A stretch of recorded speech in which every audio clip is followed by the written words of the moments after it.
आ गए हैं तो मैंने रिकॉर्डिंग लगा दिया और आइए मैं दिख तो रहा हूँगा सबको, ठीक है ना। चलिए देखिए डाइजेशन में आप लोग तरह तरह के आंसर दिए हैं। देखो एब्जॉर्बेबल फॉर्म करना ठीक नहीं है, जिसने भी लिखा है तंजीम अतहर साहब यू आर नॉट करेक्ट। देखो डाइजेशन का मतलब क्या होता है, देखो तुम लोग घबराओ मत, न्यूरल कराएंगे क्लासरूम शुरू होने दो या यूट्यूब ऑफिस खुलने दो। तो अभी गवर्नमेंट की तरफ से अलाउ नहीं ना ऑफिस खोलना, तो इसलिए अरे यार क्या हो रहा है, क्यों नहीं चल रहा है।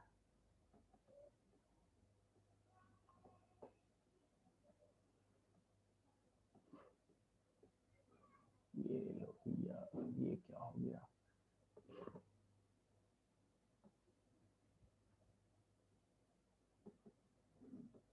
हाँ ठीक है, चलिए कभी कभी टेक्निकली लिखने में दिक्कत आ जाती है तो इसलिए ये ठीक है ना। तो आपने सबने कहा कि सर डाइजेशन का मतलब, देखो डाइजेशन का सिंपल मतलब होता है ना, आप लोगों ने बायोमोलिकुल तो पढ़ ही लिया है। बायोमोलिकुल कॉम्प्लेक्स फूड किसको कहते हैं, हाँ कॉम्प्लेक्स फूड किसको कहते हैं, बायो मैक्रोमोलिकुल को किसको कहते हैं कॉम्प्लेक्स फूड। आप लोगों ने पढ़ा होगा 9th-10th में कि break down of complex food into simple form is known as bio macromolecule, बिल्कुल पढ़ा होगा। लेकिन कॉम्प्लेक्स फूड किसको कहते हैं, बायो मैक्रोमोलिकुल को। तो digestion is conversion of bio macro molecule into bio micromolecule so that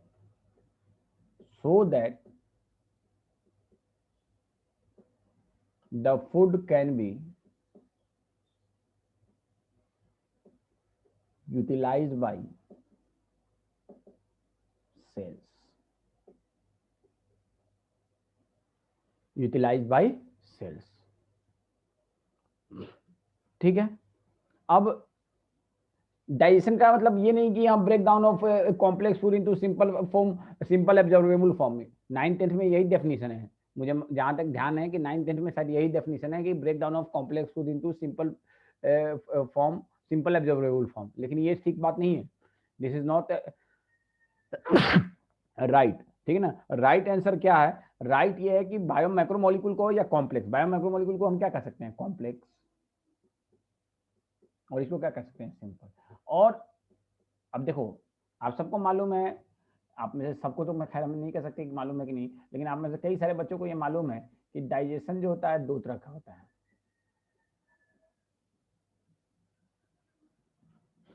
extra cellular digestion,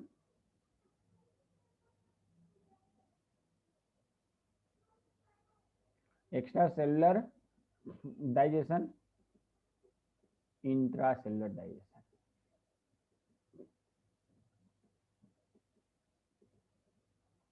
ठीक है ना, सेल के बाहर सेल के अंदर, ठीक है ना।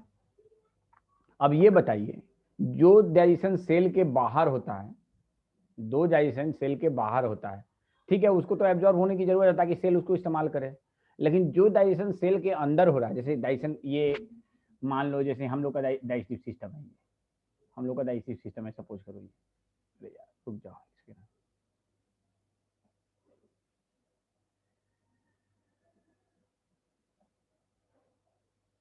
ये हम लोग का सपोज करो डाइजेस्टिव सिस्टम है, ठीक है ना, मैं बिल्कुल सिंपल फॉर्म में बना रहा हूँ। तो हमारे डाइजेस्टिव सिस्टम में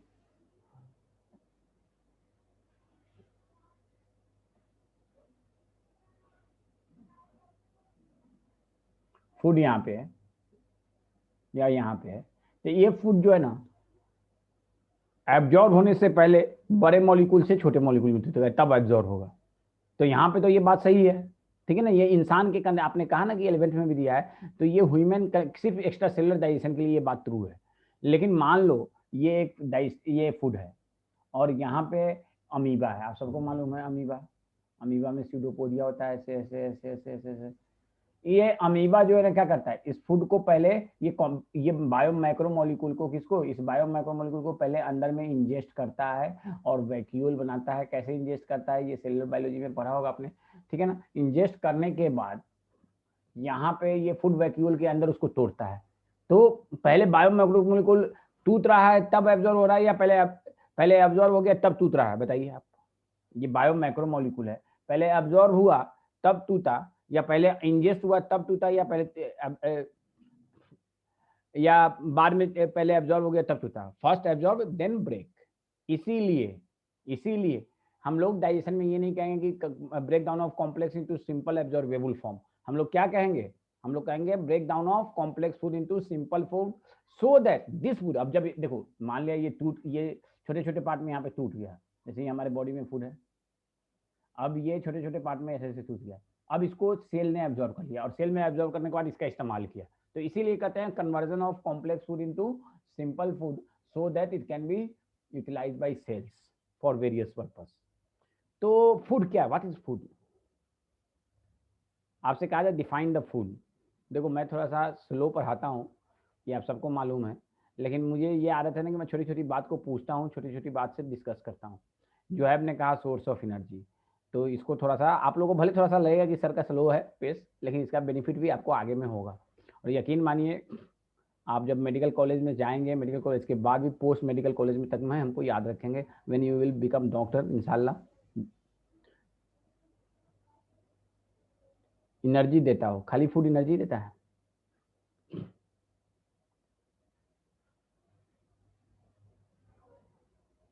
देखो, फूड को हम लोग सुनो अब ध्यान से बात मेरी सुनो। फूड का मतलब होता है न्यूट्रिशनल सब्सटेंस या न्यूट्रिएंट्स, ठीक है ना? अना का सर repair damage cell also, any more thing बेटा लोग, एनी मोर थिंग। देखो, न्यूट्रिशनल सब्सटेंस या न्यूट्रिएंट्स या foods are the those substance which provide energy, which help in growth, repair, help in healing। अब देखो जैसे मुझे कोविड हो गया था, मैं एग्जाम्पल समझा रहा हूँ, ठीक है ना? हेल्प इन हीलिंग, ठीक है ना? एनर्जी, ग्रोथ, रिपेयर, हीलिंग, ये मेन 4 काम है, ठीक है ना? एंड प्रिवेंट डिजीजेज,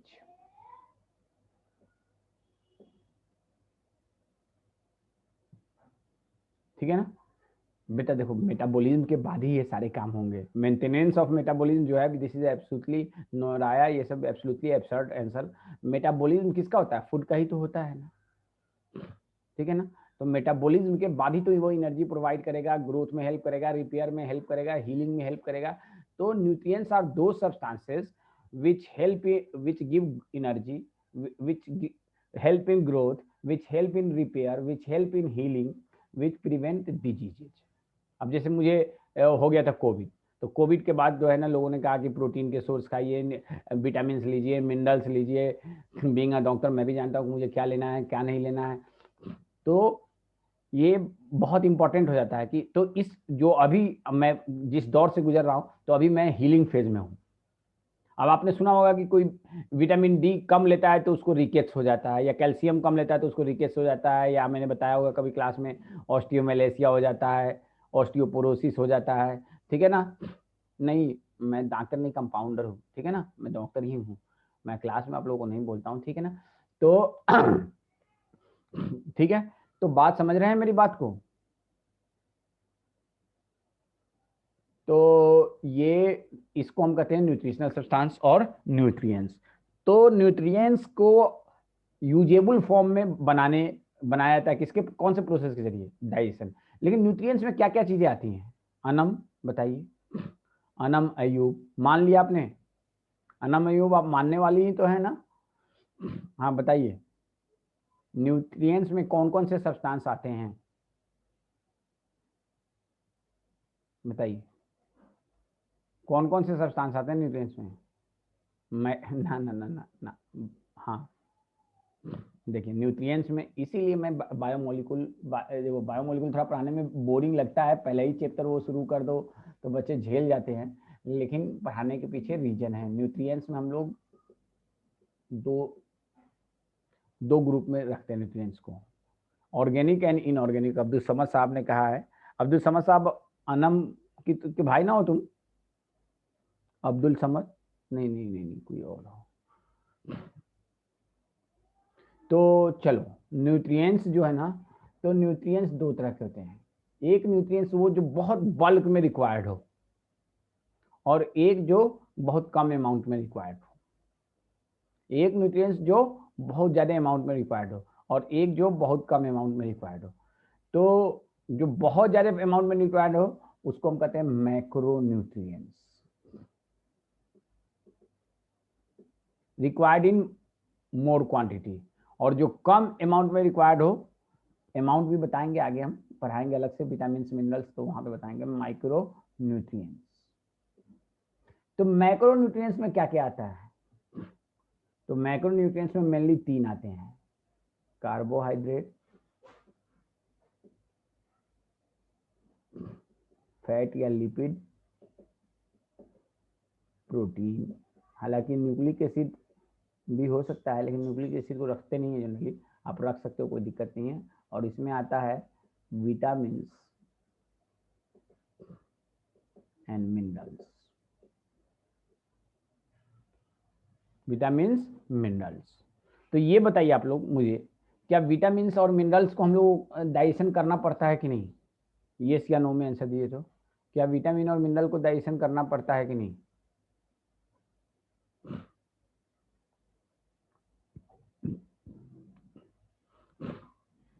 सब ने कहा नहीं, मोनिका ने कहा यस। अब देखता हूं मैं, मैक्सिमम लोग सही हैं। मोहम्मद उमर ने कहा यस, डाइजेशन होता है। देखो, vitamin and mineral not required digestion, they simply absorb, they simply not require digestion, they not require digestion, not required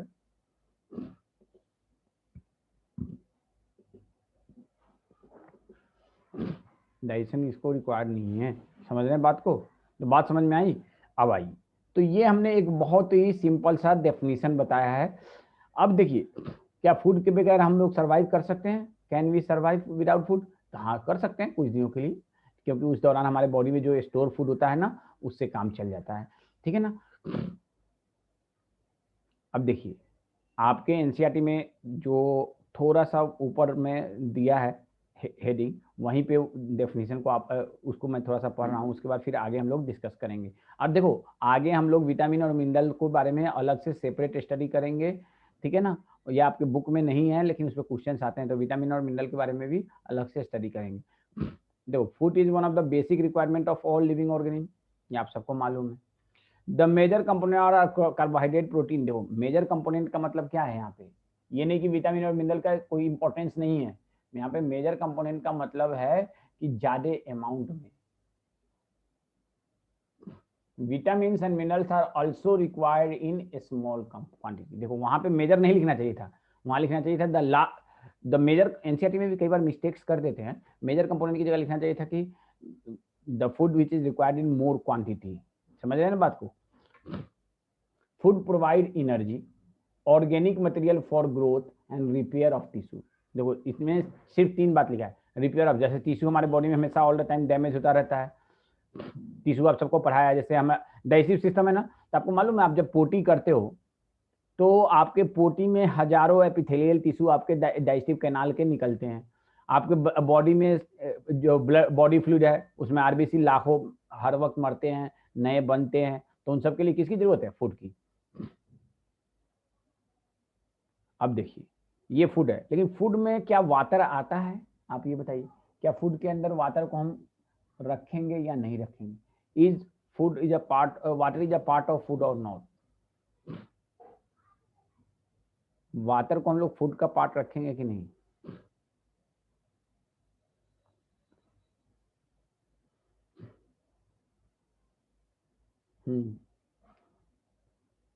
अरे, अर्श ने कहा, Arsh, this is a blunder, you should never tell. Arth ने एक आंसर दिया, देखो मैं आपको इसलिए नहीं कि आपको मैं कोई बुरा कहना चाह रहा हूँ, प्लीज इसको अदरवाइज मत लीजिएगा, ठीक है ना।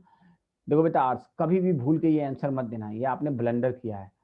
Water never give any mineral, ठीक है ना। वाटर के अंदर डिजोल्व मिनरल्स होते हैं, लेकिन आपसे प्योर वाटर कोई दे दे तो क्या उसमें मिनरल्स होगा? देखो अर्थ ने आंसर कहा कि water give minerals, yes it is a component of food and it give mineral। Minerals में क्या होता है? कॉपर, आयरन, ये सब मिनरल है, ठीक है ना। मॉलिब्डेनम, ये सब क्या है? मिनरल है।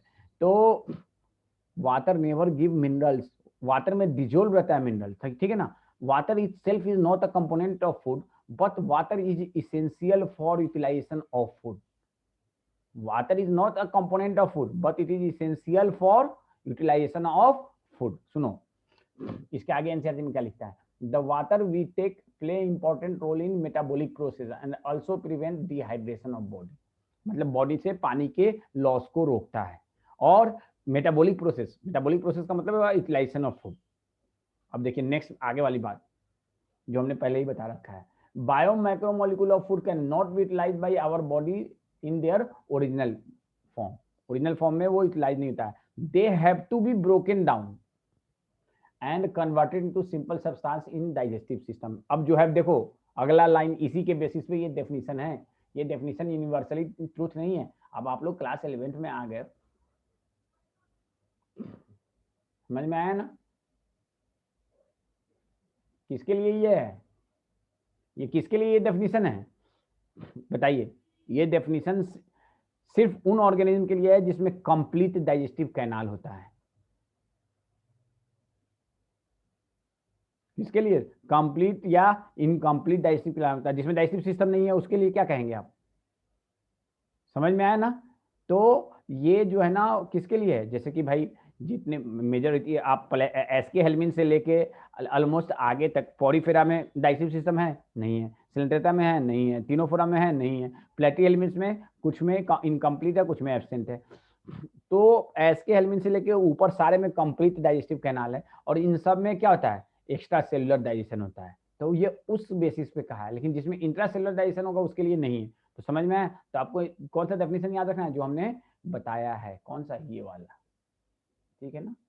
समझ में आया ना?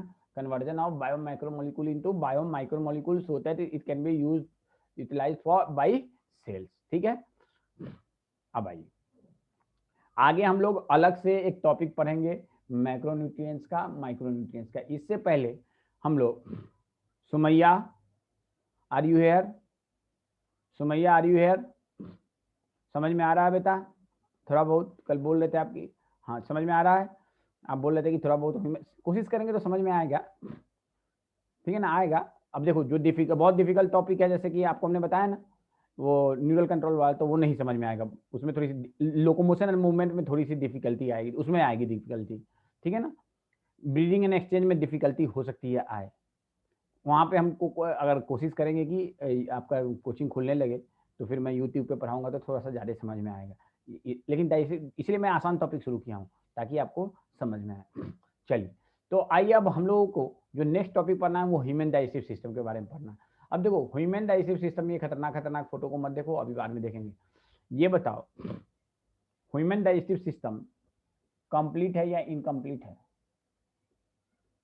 ह्यूमन डाइजेस्टिव सिस्टम, बताओ क्या दुनिया हो चुकी है। एक जमाना था, कभी आज से अगर सिर्फ 15 साल पहले ये सब बात कही जाती, कि 20 साल पहले, कि एक जगह टीचर बैठा होगा ऑल ओवर इंडिया या ऑल ओवर वर्ल्ड पढ़ाया जाएगा, तो लोग कहते कि ये बकवास कर रहा है। और देखो आप लोग घर में बैठे हो, कोई चाय पी रहे हो, कोई कॉफ़ी पी रहे हो, कोई मोबाइल ऑन करके सुन भी नहीं रहे हो। क्यों खदीजा? बहुत दिनों बाद दिख रही हो भाई, ठीक है ना। तो ह्यूमन डाइजेस्टिव सिस्टम में भाई प्लीज सब लोग कॉकरोच को अच्छे से कर लेना। देखो जो हो गया, देखो आप ये मत देखो कि हम पीछे हैं, आप ये देखो कि हम जो हमारा हो गया उसको हमको बहुत अच्छे से आना चाहिए। बाकी ये जिम्मेदारी मेरी है, if I will remain alive, मैं अगर जिंदा रहा, ठीक है ना, इंशाल्लाह I will surely complete your syllabus before the class 12th examination, ठीक है ना। तो प्लीज सब लोग अच्छे से कॉकरोच का वीडियो देख लेना, कॉकरोच को बहुत अच्छे से कर लेना। बाकी जिसका जो जहाँ तक हुआ है ना वो वहाँ तक करो, और बाकी कोशिश करता हूँ मैं कि जैसे कोचिंग खुले आपका न्यूरल कंट्रोल वाला भी कंप्लीट करूँ। देखो ह्यूमन डाइजेस्टिव सिस्टम कंप्लीट है, आप सबको मालूम है कि इट इज अ कंप्लीट, ठीक है ना। कंप्लीट का मतलब क्या है, ओरल एंड एनल ओपनिंग अलग अलग है।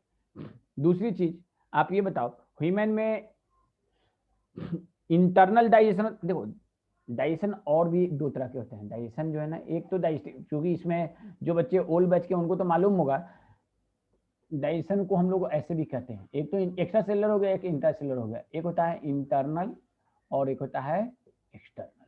अगर बॉडी के अंदर हो रहा है तो एक्सटर्नल या इंटरनल, इंटरनल, और बॉडी के बाहर हो रहा है तो एक्सटर्नल। तो ये बताइए, ह्यूमन में इंटरनल डाइजेशन या एक्सटर्नल डाइजेशन? तो आप सबका आंसर होगा इंटरनल डाइजेशन, क्योंकि हम लोग का बॉडी के अंदर ही तो होता है ना। लेकिन क्या सेल के अंदर होता है या सेल के बाहर होता है डाइजेशन? हाँ, सेल के अंदर होता है या सेल के बाहर? आउटसाइड द सेल और इनसाइड द सेल, सेल के बाहर। तो internal but extra cellular digestion, ठीक है ना। अब आइए, आपसे कोई पूछ दे ह्यूमन डाइजेस्टिव सिस्टम के पार्ट्स, देखो ह्यूमन डाइजेस्टिव सिस्टम के पार्ट्स, तो कितने पार्ट्स हैं ह्यूमन डाइजेस्टिव सिस्टम के, बताइए। 3 पार्ट्स हैं, 2 पार्ट्स हैं। एक है डाइजेस्टिव कैनाल या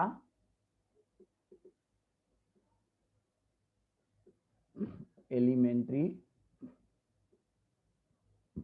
कैनाल, और दूसरा है एसोसिएटेड स्ट्रक्चर्स।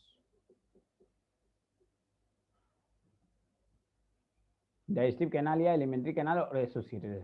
देखो डाइजेस्टिव कैनाल का आई होप कि आप सबको आंसर कुछ डायग्राम बनाने आता होगा, लेकिन उससे कोई मतलब नहीं है, मैं खुद बना लेता हूँ यहाँ पे, और मैं होप करता हूँ कि आप सबको आता होगा बनाने। ये बताओ, जैसे कि यहाँ पे देखो,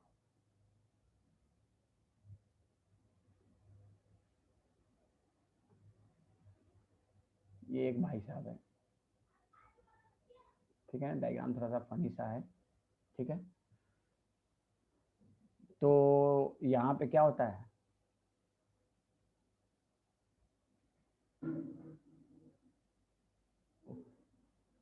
बड़ा कभी कभी इस पे उलझन हो जाती है कुछ।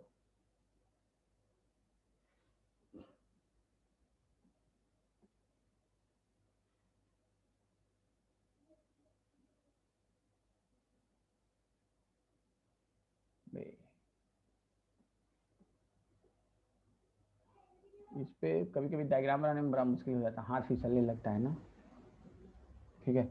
चलो देखो, तो ये भाई साहब का मुंह है, इस मुंह में यहाँ पे जीभ है, ठीक है ना, और यहाँ पे ओरल कैविटी का रूफ है, ठीक है ना।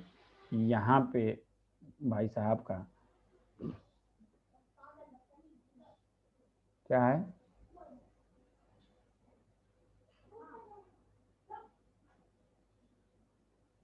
ठीक है, और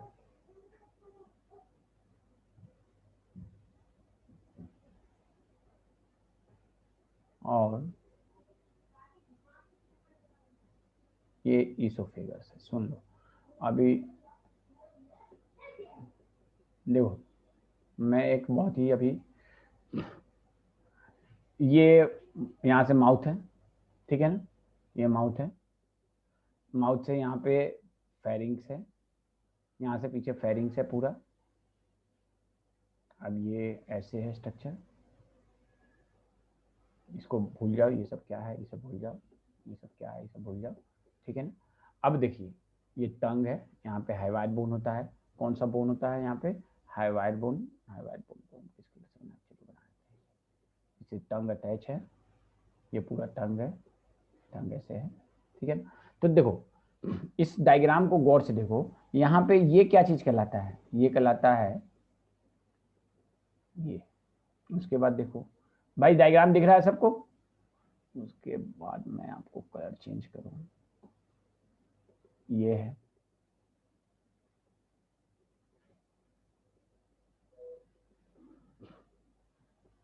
और उसके बाद ये है।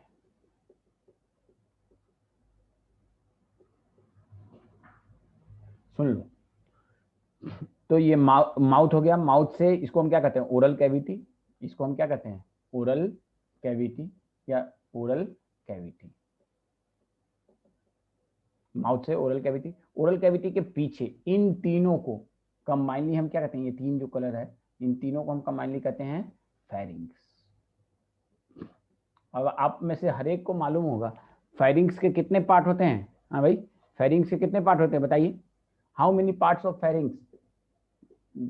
तो फेरिंग्स के होते हैं 3 पार्ट, नेजो फेरिंग्स, ओरो फेरिंग्स, लैरिंगो फेरिंग्स। ठीक है ना। तो जो ये ऊपर वाला है ना, ये कौन सा, ये कौन सा फेरिंग्स कहलाता है बताइए, ये कौन सा कहलाएगा बोलिए, नेजो। देखो क्या होता है, नेजल कैविटी के जस्ट पीछे जहाँ पे, अरे यार I have done the mistake, sorry for that, diagram में मैंने मिस्टेक कर दिया यार, कभी कभी सॉरी, मैं फिर से बनाऊंगा इस डायग्राम को।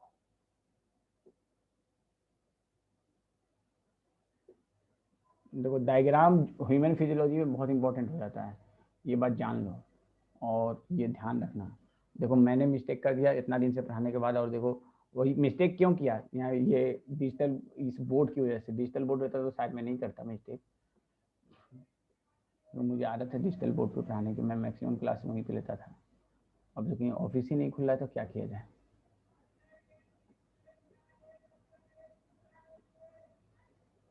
ठीक है, देखो ये हो गया, ये सॉरी यहाँ पे नाक होता है ये, और ये टंग हो गया, ये बड़ा फनी सा डायग्राम है लेकिन चलो, ये भाई साहब का टंग है, ये टंग है, ठीक है ना। और यहाँ पे इनका हाइवाइड बोन है जिससे ये अटैच है टंग, ठीक है। और नेक्स्ट आपका यहाँ पे इनका ये है क्या कहते हैं, लैरिंग्स, और ये ट्रैकिया, ठीक है ना, ये ट्रैकिया, ये ट्रैकिया हो गया, ये लैरिंग्स हो गया, और उसके बाद ये ट्रैकिया, और ये जो है इसोफेगस, और यहाँ से क्या है ये सब भूल जाओ, ये सब क्या है ये सब भूल जाओ, ठीक है ना। एक मिस्टेक ने पूरे डायग्राम की ऐसी की तैसी कर दी, ठीक है ना। अब देखिए क्या मिस्टेक हुआ था मैंने, तो आपका ये वाला जो चीज है, ये क्या चीज है, नोज के यहाँ पे नोजल नजल ओपनिंग है और नोज के पीछे ये है, तो ये क्या कहलाएगा बताइए, बताइए भाई लोग।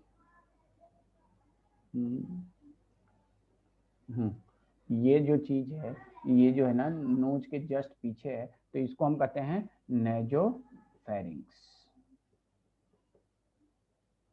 देखो अब देखिए यहाँ पे ओरल कैविटी की ओपनिंग है, ये ओरल कैविटी है, ओरल कैविटी के ओपनिंग के जस्ट पीछे जो इस चीज है, इसको पूरे को हम क्या कहेंगे, ओरोफेरिंग्स, क्या कहेंगे, ओरोफेरिंग्स। और ये जो स्ट्रक्चर है इसको हम कहेंगे लैरिंगोफेरिंग्स, पूरा कहलाता है फेरिंग्स।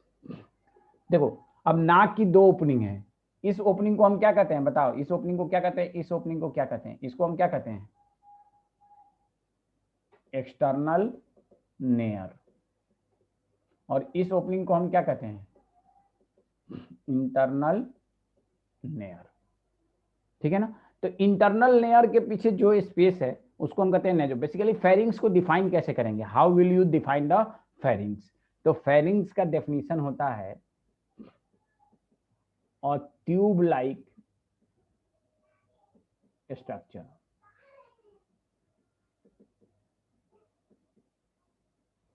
लाइक हॉलो स्पेस, इसको हम कहते हैं फेरिंग्स, और ट्यूब लाइक हॉलो स्पेस। तो ये पूरा जो है ना एक ट्यूब लाइक हॉलो स्पेस है, ये यहाँ से लेके यहाँ तक, इसको इधर से भी ये, तो इस पूरे को हम क्या कहते हैं, ये पूरा क्या है, ट्यूब लाइक एक हॉलो स्पेस, तो इसको हम कहते हैं फेरिंग्स। फेरिंग्स के कितने पार्ट हो गए, 3 पार्ट, याद रखना है, नेजोफेरिंग्स, ओरोफेरिंग्स, ओरल कैविटी के ओपनिंग के पीछे वाले स्पेस को ओरोफेरिंग्स, इंटरनल लेयर के पीछे वाले स्पेस को नेजोफेरिंग्स, और लैरिंग्स के ऊपर ये लैरिंग्स है, और ये एपिग्लोटिस है, ये लैरिंग्स है, ये पूरा लैरिंग्स है, ये लैरिंग्स है, लैरिंग्स के ऊपर एपिग्लोट, ये छोटा सा क्या है, एपिग्लोटिस। और एपिग्लोटिस जो होता है ना, ये बताओ, epiglottis is a covering of लैरिंग्स। लैरिंग्स के ओपनिंग को हम क्या कहते हैं, लैरिंग्स के ओपनिंग को, इस ओपनिंग को हम क्या कहते हैं, कौन कोई बताएगा, what is the name of opening, हाँ ग्लोटिस, और उसके ऊपर जो कवरिंग है उसको क्या कहते हैं, एपिग्लोटिस। तो सुन लो, लैरिंग्स के जस्ट ऊपर वाला जो स्पेस है, हालांकि वो इसोफेगस के ऊपर भी है, ये क्या चीज है ये भी भूल जाओ, ठीक है ना, तो इस पूरे स्पेस को हम कहते हैं लैरिंगोफेरिंग्स, ठीक है। अब आपका डाइजेस्टिव सिस्टम यहाँ पे शुरू हुआ, ये है डाइजेस्टिव सिस्टम का पार्ट, ये हो गया डाइजेस्टिव सिस्टम का पार्ट, ये हो गया डाइजेस्टिव सिस्टम का पार्ट, ये पूरा लैरिंगोफेरिंग्स। उसके बाद आपका डाइजेस्टिव सिस्टम का पार्ट हो गया इसोफेगस। तो आपसे कहा जाए कि डाइजेस्टिव सिस्टम की बिगिनिंग कहाँ से हुई, तो माउथ से। तो डाइजेस्टिव सिस्टम में हमने बताया ना, 2 चीजें हैं, एक है एलिमेंट्री कैनाल, तो एलिमेंट्री कैनाल में क्या क्या आता है, तो यहाँ पे आएगा सबसे पहले माउथ। अब देखिए आगे हम डायग्राम और बनाएंगे, माउथ, माउथ के बाद क्या आएगा, बकल कैविटी, बकल कैविटी से अच्छा लिखिए आप ओरल कैविटी, क्योंकि बकल कैविटी से ज्यादा बेटर टर्म है ओरल कैविटी प्रोपर। हालांकि बकल कैविटी भी कहते हैं उसको, ऐसा नहीं कि नहीं कहते हैं, हम बकल कैविटी भी कह सकते हैं, सिंपली ओरल कैविटी भी इस्तेमाल करते हैं। ओरल कैविटी के बाद फेरिंग्स सिंपली लिखना ठीक नहीं रहेगा, आप लिखें ओरोफेरिंग्स प्लस लैरिंगोफेरिंग्स। हालांकि एनसीईआरटी में सिंपली फेरिंग्स लिखा है, लैरिंगोफेरिंग्स, कई बार इसको सिंपली फेरिंग्स भी लिख देते हैं, क्योंकि फेरिंग्स के nasopharynx is not associated with digestive system, nasopharynx is not associated, क्योंकि फूड उसमें जाता ही नहीं, जिसमें फूड नहीं जाए या उसमें फूड से रिलेटेड कोई डाइजेस्टिव सब्सटेंस जिस चीज से नहीं रिलीज करे, उसको हम क्या कहते हैं, उसको हम लोग डाइजेस्टिव कैनाल का पार्ट या एलिमेंट्री कैनाल का पार्ट नहीं कहते हैं। लैरिंगोफेरिंग्स के बाद क्या होता है, ईसोफेगस, क्या, ईसोफेगस,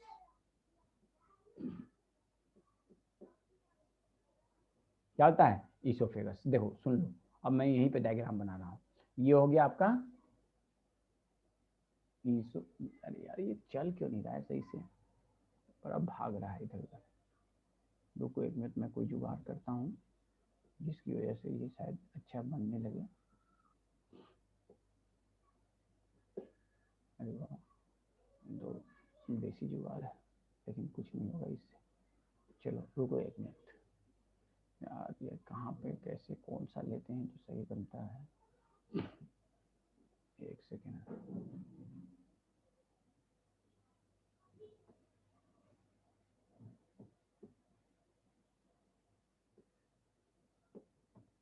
चलो ये है ईसोफेगस, ईसोफेगस के बाद देखो अब कैसे भाग रहा है पेन, समझ में नहीं आ रहा है यार, ये है ईसोफेगस, बिना डायग्राम बनाए बड़ा मुश्किल होता है। और ये हो गया, रुको थोड़ा सा स्लो करना पड़ेगा बेटा, क्या करें हम, इस पे हाथ मेरा बहुत फिसल रहा है। स्टोमिक, स्टोमिक के बाद ये क्या होता है, डुओडिनम, डुओडिनम के बाद ये हो गया आपका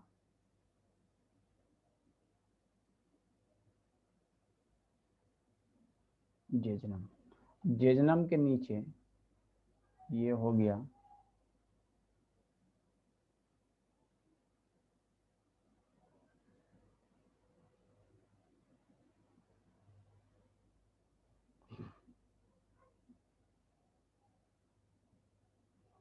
इलियम,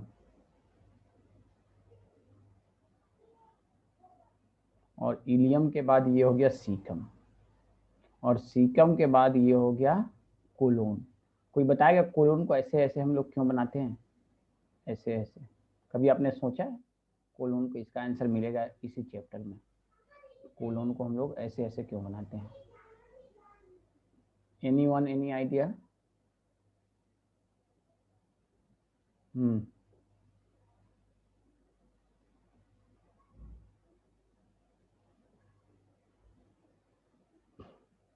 ये हो गया रेक्टम और ये हो गया एनल कैनाल और ये हो गया एनस। अब ये बनाना मजबूरी है, नहीं बनाए। देखो ये पूरा डाइजेस्टिव, तो डाइजेस्टिव कैनाल या एलिमेंट्री कैनाल की शुरुआत कहाँ से हुई? माउथ से। माउथ के बाद ओरल कैविटी पर, ओरल कैविटी के बाद ओरोफेरिंक्स एंड लैरिंगोफेरिंक्स, जिसको कई बार सिंपली हम लोग फेरिंग्स लिख देते हैं, और लैरिंगो, उसके बाद इसोफेगस। इसोफेगस के बाद क्या होगा? ये क्या चीज है? स्टोमिक। स्टोमिक के बारे में, सबके बारे में इंडिविजुअली हम लोग डिस्कस करेंगे। डुओडेनम, स्मॉल इंटेस्टाइन पार्ट बाद में करेंगे।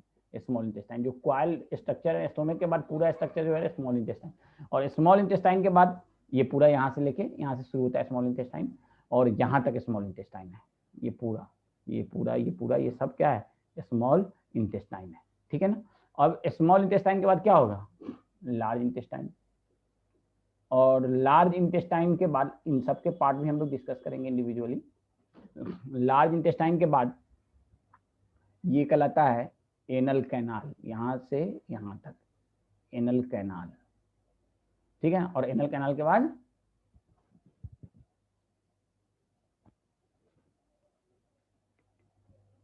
एनस। एनस, तो इससे पहले कि हम कुछ और बात करें, ठीक है ना, एनल कैनाल नहीं, rectum is a part of large intestine.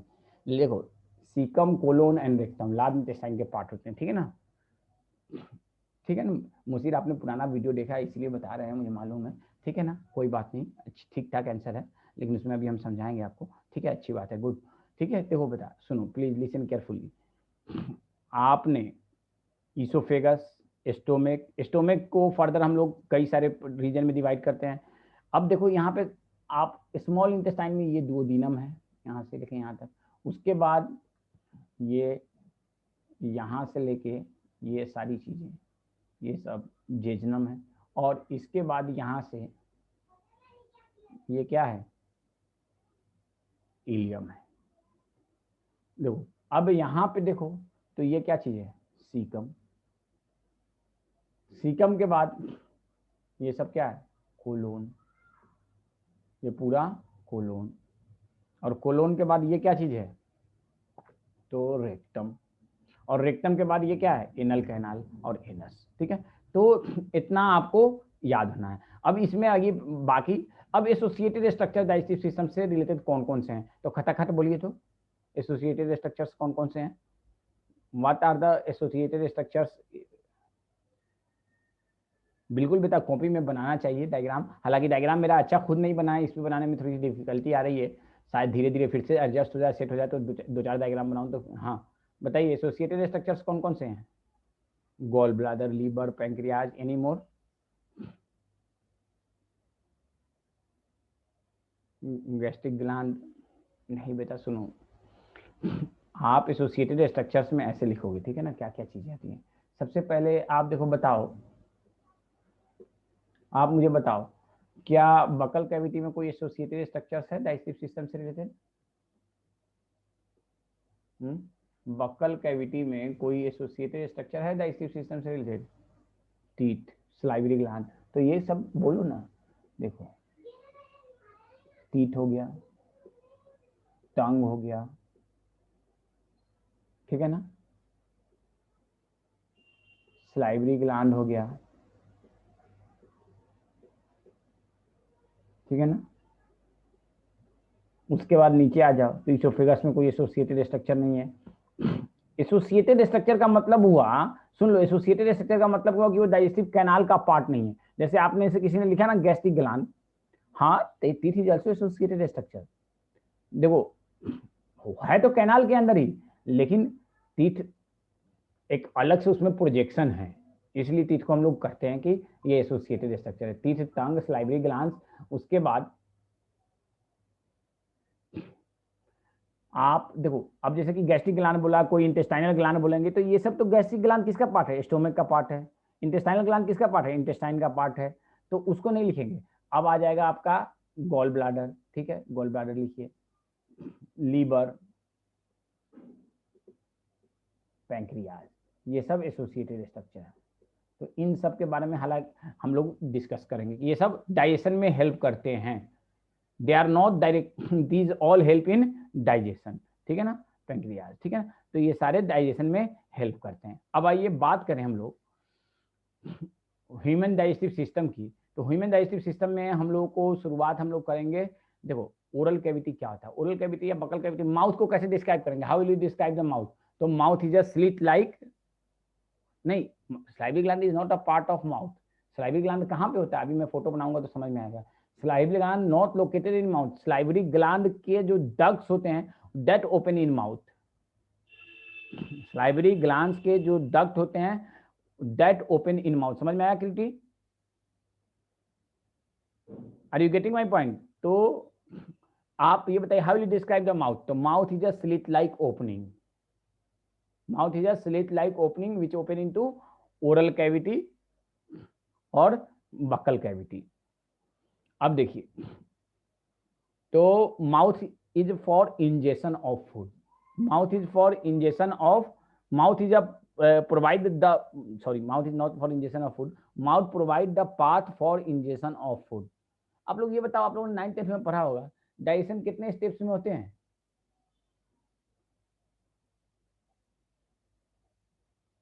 कौन कौन से, 3 स्टेप में लिख रहे हैं, कोई 5 स्टेप में लिख रहा है, कोई 4 में लिख रहा है, कौन कौन से, नाम तो बोलो। सबसे पहला स्टेप डाइजेशन के लिए क्या होता है, कोई 2 के स्टेप्स पूछ रहा हूँ डाइजेशन इंसान में। इंजेशन, दूसरा डाइजेशन, असिमिलेशन, कोई कुछ पूरा 5 लिखो यार, थोड़ा थोड़ा ही लिख दो, ING लिख दो, हम समझ जाएंगे, पढ़े लिखे हैं। Chewing, not at all, not at all. देखो, अरे रुको रुको रुको, खदीजा ने लिखा है ingestion, digestion, absorption, assimilation, egestion. Khadija ने कुछ हद तक सही लिखा है बेटा आपने, ठीक है ना। Ingestion, digestion, absorption, assimilation, egestion. चलो इंजेशन, तो mouth provide the pathway for ingestion of food. Ingestion का मतलब फूड इनटेक, इंजेशन का मतलब क्या होता है, फूड इनटेक। देखो मैं इसको थोड़ा सा मैं लिख देता हूँ, ये आपको याद होना चाहिए, बहुत आपने 9th 10th में पढ़ा होगा कि steps of digestion in holozoic multicellular animals. अब ये आपके लिए एक और नया सरदर्द मैंने पैदा कर दिया। ये बताइए होलोजोइक न्यूट्रिशन क्या होता है, होलोजोइक न्यूट्रिशन क्या होता है। एक्सक्रीशन लिख दिया, एमन बहुत मार खाओगे, एक्सक्रीशन लिखो तो बहुत मार खाओगे। इन्होंने कहा सुमैया ने कि डायरेक्ट इनटेक। देखो अच्छा, इनडायरेक्ट इनटेक और डायरेक्ट इनटेक ये बताओ, पौड़ी फेरा क्या इनडायरेक्ट इनटेक लेता है, करता है। देखो होलो, देखो क्या होता है ना, आप लोगों को मालूम होना चाहिए what is the definition of nutrition. Step the holozoic multicellular animals, what is the definition of nutrition.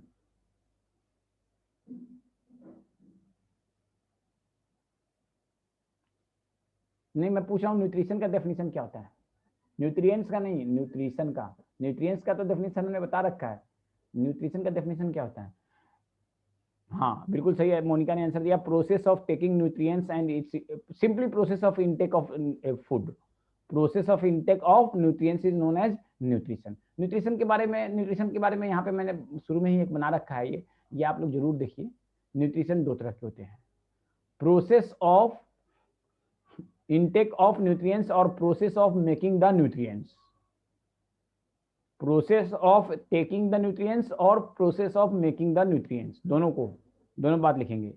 अब आप ऑटोट्रॉफिक न्यूट्रिशन जो होता है, ऑटोट्रॉफिक न्यूट्रिशन में क्या टेकिंग ऑफ फूड होगा, ये बताइए। ऑटोट्रॉफिक न्यूट्रिशन में क्या टेकिंग ऑफ फूड होगा, नहीं। तो फिर आप लोग अब ग्रोन अप वाला बात कीजिए ना, अब वो 9th क्लास वाला 10th क्लास वाला बात छोड़िए। तो nutrition is a process of intake of food और make a process by which an organism generates its food is known as nutrition. अब न्यूट्रिशन दो तरह के होते हैं, ऑटोट्रॉफिक, हेटेरोट्रॉफिक। क्या डिफरेंस है, बेसिक डिफरेंस क्या है ऑटोट्रॉफिक में? तो ऑटोट्रॉफिक में और हेटेरोट्रॉफिक में बेसिक डिफरेंस ये है, इसमें क्या लिखा है मुझे नहीं मालूम। ऑटोट्रॉफिक और हेटेरोट्रॉफिक में जो सबसे बेसिक डिफरेंस है, बहुत गौर से सुनिएगा। ऑटोट्रॉफिक में क्या होता है ना, इनऑर्गेनिक सब्सटेंस को लेके प्लांट्स, कौन से, ग्रीन प्लांट्स या ग्रीन एल्गी, और इनऑर्गेनिक सब्सटेंस को लेके सन एनर्जी के हेल्प से या केमिकल एनर्जी के हेल्प से, सन एनर्जी को लेके के हेल्प से या केमिकल एनर्जी के हेल्प से उसको इनऑर्गेनिक सब्सटेंस से ऑर्गेनिक सब्सटेंस में सिंथेसिस करता है। And organic substance is serve as a food for them. मेरी बात समझ में आया? तो process of making the organic substance from inorganic substance with the help of energy is known as autotrophic nutrition. और हेटेरोट्रॉफिक न्यूट्रिशन में क्या होता है ना, किसी भी दूसरे लिविंग से फूड लेने को हम कहते हैं हेटेरोट्रॉफिक। अब हेटेरोट्रॉफिक कई तरह के होते हैं, होलोजोइक, सेप्रोफाइटिक, या सेप्रोफाइटिक को सेप्रोजोइक भी कहते हैं। सेप्रोफाइटिक का दूसरा नाम क्या है, सेप्रोजोइक। इसमें और नाम नहीं है, पैरासिटिक, कमेंसालिज्म, सिम्बायोटिक, जो भी है, ठीक है ना। तो ये सब है। अब देखो क्या डिफरेंस है होलोजोइक, सेप्रोजोइक या सेप्रोफाइटिक में और पैरासिटिक में। कमेंसालिज्म, सिम्बायोटिक छोड़ दो, हटाओ, नहीं है तो इसमें अभी उसकी जरूरत भी नहीं है जरूरत है। चलो अभी बता देता हूँ। तो what is the basic difference between these three? तो सबसे पहले होलोजोइक को समझो। होलोजोइक आपने बचपन से 9th क्लास से या I think 5th 6th class से पढ़ा होगा। तो process of taking solid food नहीं, अरे महात्मा गांधी सिर्फ दूध पी के रहते थे, सऊद साहब। तो महात्मा गांधी क्या होलोजोइक न्यूट्रिशन नहीं करते थे? होलोजोइक न्यूट्रिशन का मतलब होता है process of taking the food by defined route. ये नहीं कि एब्जॉर्ब कर रहा है, डिफाइंड रूट से, माउथ से। क्या आप अपने नाक से, कान से, हाथ से खाना बॉडी के अंदर घुसा सकते हो? नहीं। तो एक डिफाइंड रूट से जब कोई ऑर्गेनिज्म फूड लेता है तो उसको हम क्या कहते हैं, डिफाइंड रूट या एक स्पेसिफिक स्ट्रक्चर से जब फूड लेता है तो उस मेथड को हम कहते हैं होलोजोइक। सेप्रोफाइटिक में क्या होता है, पूरे बॉडी से सड़ा हुए सामान को एब्जॉर्ब करता है, ठीक है ना। पैरासिटिक में क्या होता है ना, ये भी पूरे बॉडी से ये करता है, क्या करता है, एब्जॉर्ब करता है। सेप्रोफाइटिक में भी पूरे बॉडी से एब्जॉर्ब करता है, लेकिन सेप्रोफाइटिक किससे एब्जॉर्ब करता है, सड़ा गला चीज से। और पैरासिटिक किससे एब्जॉर्ब करता है, दूसरे लिविंग ऑर्गेनिज्म से। उसी तरह से कमेंसालिज्म भी होता है और सिम्बायोटिक भी होता है, इसमें लिखा नहीं है, मैं बता रहा हूं। तो समझ में आया होलोजोइक का मतलब? होलोजोइक का मतलब होता है जैसे हम लोग भाई दूध पी के ही मैं पूरी जिंदगी रहता हूँ, तो क्या सॉलिड फूड है? तो क्या इसका मतलब मैं होलोजोइक न्यूट्रिशन नहीं कर रहा हूँ? न्यूट्रिशन होलोजोइक ही है। प्रोसेस ऑफ टेकिंग और food from specified region even amoeba also show. Amoeba क्या, मास्टिगोफोरा या सार्कोडाइना आपने पढ़ा होगा, अगर प्रोटोजोआ तो नहीं पढ़ा होगा तो कोई बात नहीं, मैं बाद में पढ़ा दूंगा। सार्कोडाइना के मेंबर जितने भी हैं, जैसे कि अमीबा हैं, तो ये सारे जो होते हैं होलोजोइक न्यूट्रिशन करते हैं। अमीबा भी क्या करता है, सीडोपोडिया बनाता है और सीडोपोडिया से स्पेशलाइज्ड रीजन से फूड को लेता है। समझ में आया ना। तो होलोजोइक का मतलब होगा प्रोसेस ऑफ, सॉलिड और लिक्विड नहीं है, सब बेकार की बात है। तो मेरी बात से आप लोग एग्री हुए कि नहीं हुए? मेरी बात समझ में आई कि नहीं आई? तो होलोजोइक न्यूट्रिशन इसको कहते हैं। समझ में आया? बाकी लोग भी बस वाई वाई लिख दीजिए अगर आ गया तो, ठीक है ना। अब सेप्रोफाइटिक में दूसरे सारे गले से लेते हैं, पैरासिटिक में अदर लिविंग ऑर्गेनिज्म से लेते हैं। सिम्बायोटिक न्यूट्रिशन में क्या होता है, सिम्बायोटिक में क्या होता है, दो ऑर्गेनिज्म एक दूसरे के साथ रहते हैं और दोनों एक दूसरे को बेनिफिट का पहुंचाते हैं, खाना के फॉर्म में या शेल्टर के फॉर्म में। Mutual relationship in which both of them get benefit. लेकिन इसमें भी वही क्या होता है ना, दोनों एक दूसरे को क्या देते हैं, फायदा पहुंचाते हैं और दोनों में पूरे बॉडी से एब्जॉर्प्शन होता है। या हो सकता है एक में होलोजोइक हो और दूसरे में पूरे बॉडी से एब्जॉर्ब हो, ठीक है ना। बेटा बहुत सारी चीजें आप अभी पढ़ोगे ना, मेडिकल कॉलेज में जाओगे तो लगेगा कि अरे यार सादिक सर ने गलत पढ़ा दिया। मैं अभी बता दे रहा हूँ बदरुल साहब, लेकिन वो नीड के हिसाब से चेंज होता है। जितना जब बच्चों को जिस वक्त जितना समझ में, हम कोई कई सारी चीजें नहीं कहते कि अभी हम बिल्कुल नहीं समझाएंगे, आगे समझाएंगे। अभी पूछना मत।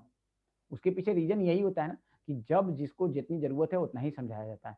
समझ में आया ना? तो सिम्बायोटिक का जैसे एक एग्जाम्पल मैं बताऊं, हमारे चूंकि इसी में पढ़ना है, ठीक है ना, एल्गा फंजाई छोड़ दीजिए, हमारे इस चैप्टर में पढ़ना है। हमारे कोलोन के अंदर बैक्टीरिया होता है, प्रोटोजोआ होता है, और वो सिम्बायोटिक रिलेशनशिप में रहता है या कमेंसालिज्म के रिलेशनशिप में। कमेंसालिज्म में क्या होता है, एक ऑर्गेनिज्म, दो ऑर्गेनिज्म एक साथ रहते हैं जिसमें एक को फायदा होता है, दूसरे को ना तो फायदा होता है ना नुकसान होता है। तो होलोजोइक को अगर आप छोड़ दो तो बाकी सब में, किसको, होलोजोइक को अगर आप छोड़ दो तो बाकी सब में दोनों ऑर्गेनिक, दोनों या दोनों में से एक ऑर्गेनिक पूरे बॉडी से एब्जॉर्प्शन करता है। तो यहाँ पे इतनी बात समझ में आ जानी चाहिए, होलोजोइक का मतलब अब आप लोगों को क्लियर हो गया होगा। तो हमने क्या कहा, step of digestion in holozoic multicellular range. तो इसमें आपने किसी ने कहा, तो मैं इसमें स्टेप्स ये याद रखिएगा, हालांकि ये आपके बुक में नहीं है, सिलेबस में नहीं है, ठीक है ना, लेकिन ये इतनी सिंपल बात है कि अगर मैं डाइजेस्टिव सिस्टम पढ़ा दूं और इसको नहीं बताऊं, अगर आपसे किसी ने पूछ लिया तो मेरे नाम पे वो क्या कि क्या पढ़ाया है इन्होंने। इंजेक्शन, इंजेक्शन के बाद दूसरा क्या होगा, कमेंसलिज्म का मतलब क्या हुआ, दो ऑर्गेनिज्म साथ साथ रह रहा है। जैसे आपने देखा होगा भैंस और कौवा एक दूसरे के साथ साथ रहते हैं। आगे एग्जांपल देखो, कमेंसलिज्म में क्या था, दो ऑर्गेनिज्म साथ साथ रहते हैं जिसमें एक को फायदा होता है और दूसरे को ना तो फायदा होता है ना नुकसान होता है, तो उसको हम क्या कहते हैं, कमेंसलिज्म। समझ में आया Busra? Are you getting my point? तो पहला क्या हुआ, इंजेक्शन, और दूसरा क्या हुआ, आगे हम सिम्बायोटिक का दूसरा देखो, दूसरा जैसे आप लोगों में से कई सारे बच्चों ने लिखा है, लेकिन उसमें एक आध चीजें गड़बड़ है। एब्जॉर्प्शन, डाइजेशन का सीधे एब्जॉर्प्शन नहीं, इंजेक्शन, उसके बाद mixing and propulsion of food. Mixing and propulsion, mixing का मतलब क्या होता है, फूड को मिक्स करना और आगे धकेलना। प्रोपल्सन का मतलब आगे धकेलना, आगे धकेलना, प्रोपल्सन। उसके बाद क्या होगा, डाइजेशन। अब डाइजेशन के बाद आगे क्या होगा, एब्जॉर्प्शन। ये किसके बारे में, होलोजोइक ऑर्गेनिज्म, और वो भी मल्टी सेलुलर, जैसे कि हम लोगों में। यूनिसेलुलर में नहीं, अमीबा में नहीं, अमीबा में एब्जॉर्प्शन होगा ही नहीं क्योंकि उसमें तो होता है इंट्रासेलुलर डाइजेशन। एब्जॉर्प्शन के बाद क्या होगा बताइए, ऑसिमिलेशन। और ऑसिमिलेशन को बोल दो, ऑसिमिलेशन। अबे ब्लैक चल जा। और ऑसिमिलेशन के बाद इजेशन।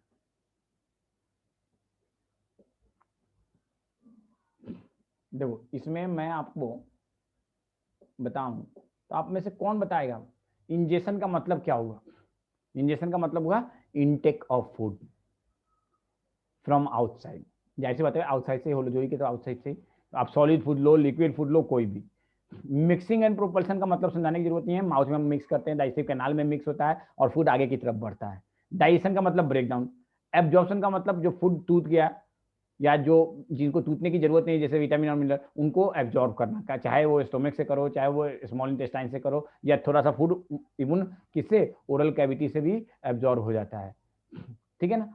ऑसिमिलेशन क्या होता है, who will tell me definition of ऑसिमिलेशन।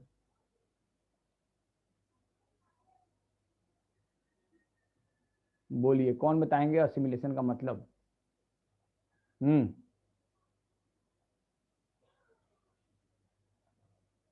Utilisation of energy. ऑसिमिलेशन का मतलब क्या होता है,